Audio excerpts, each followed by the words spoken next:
by Serif.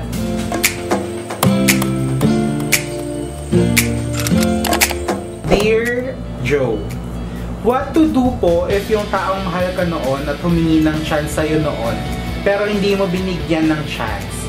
Pero ngayon mo lang na-realize na mahal mo talaga siya at may mahal na siyang iba. Tigil na to! Cut! Well, I think, ano lang, namimiss mo lang yung feeling na may someone ka. And parang, kumbaga, hindi mo rin ma-accept na yung ibang tao nakamove on na pero ikaw feeling mo stuck ka. Hindi yun laging, hindi pwede laging sayang kasi naging ganda yung decision ko.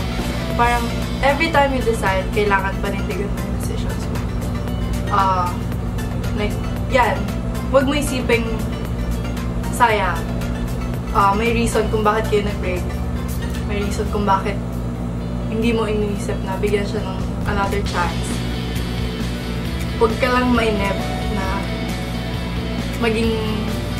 huwag ka mainip and huwag ka mainggit sa mga taong kumbaga masaya ngayon. Dadating din yung time mo na sasaya ka rin and baka mas okay pa. Next! Bumangon ka. Bumangon ka! Okay.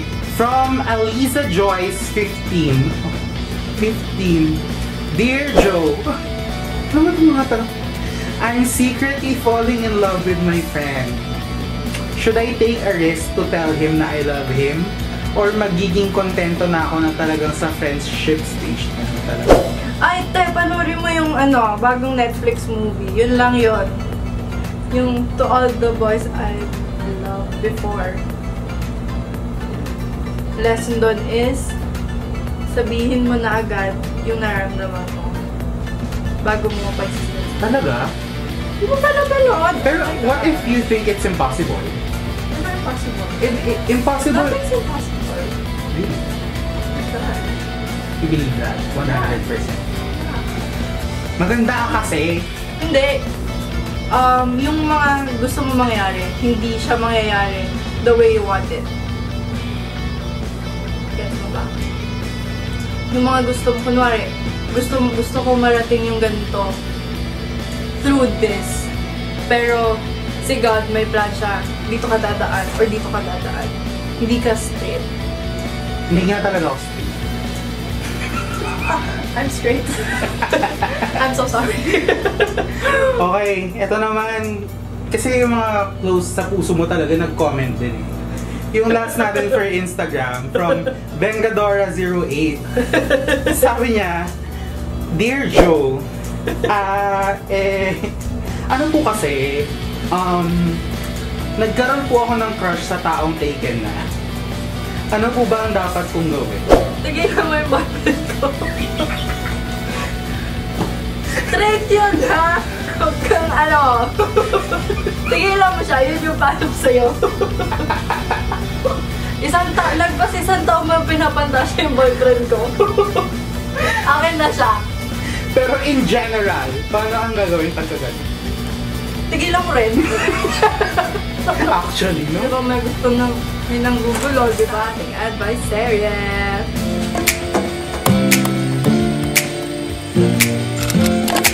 Dear Joe, what to do po if yung taong mahal ka noon at humingi ng chance sa'yo noon, pero hindi mo binigyan ng chance? Pero ngayon mo lang na-realize na mahal mo talaga siya at may mahal na siyang iba. Tigil na to! Cut! Well, I think, lang, namimiss mo lang yung feeling na may someone ka. And parang, kumbaga, hindi mo rin ma-accept na yung ibang tao nakamove on na pero ikaw feeling mo stuck ka. Hindi yun laging, hindi pwede laging sayang kasi naging ganda yung decision ko. Parang, every time you decide, kailangan panindigan mo yung decisions mo. Like, yan. Huwag mo isiping sayang. May reason kung bakit kayo nag-break. may reason kung bakit hindi mo iniisip na bigyan siya ng another chance. Huwag ka lang mainip na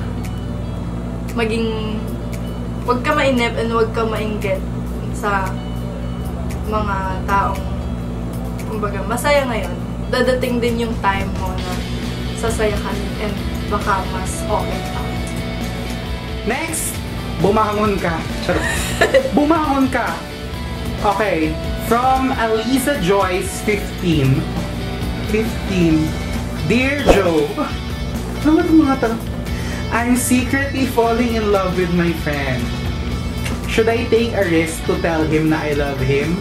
Or magiging kontento na ako na talagang sa friendship stage na talaga? Ay, panoorin mo yung bagong Netflix movie. Yun lang yun. Yung To All the Boys I Loved Before.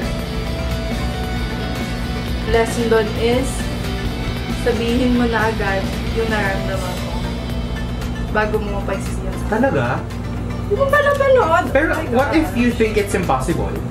Ano impossible? Impossible? Nothing's impossible. Really? Oh my gosh. You believe that? 100%? Yeah. Maganda ka kasi. Hindi. Yung mga gusto mo mangyari, hindi siya mangyayari the way you want it. Gets mo ba? Yung mga gusto mo, kunwari, gusto ko marating yung ganito through this. Pero, si God may plan siya, dito ka dadaan or dito ka dadaan. Hindi ka straight. Hindi nga talaga ako straight. I'm straight. I'm so sorry. Okay, eto naman. Kasi yung mga close sa puso mo talaga nag-comment din. Yung last natin for Instagram from Bengadora08. Sabi niya, Dear Joe, ano po kasi, nagkaroon po ako ng crush sa taong taken na. Ano po ba ang dapat kong gawin? Tigil na mo yung boyfriend ko. Straight yun, ha? Huwag kang tigilan mo siya, yun yung paano sa'yo. Lagpas isang taon mo pinapantasya yung boyfriend ko. Akin na siya. Pero in general, paano ang gagawin pagka gano'n? Tigilan mo rin. Actually, no? Diba may gusto may nanggugulo, diba?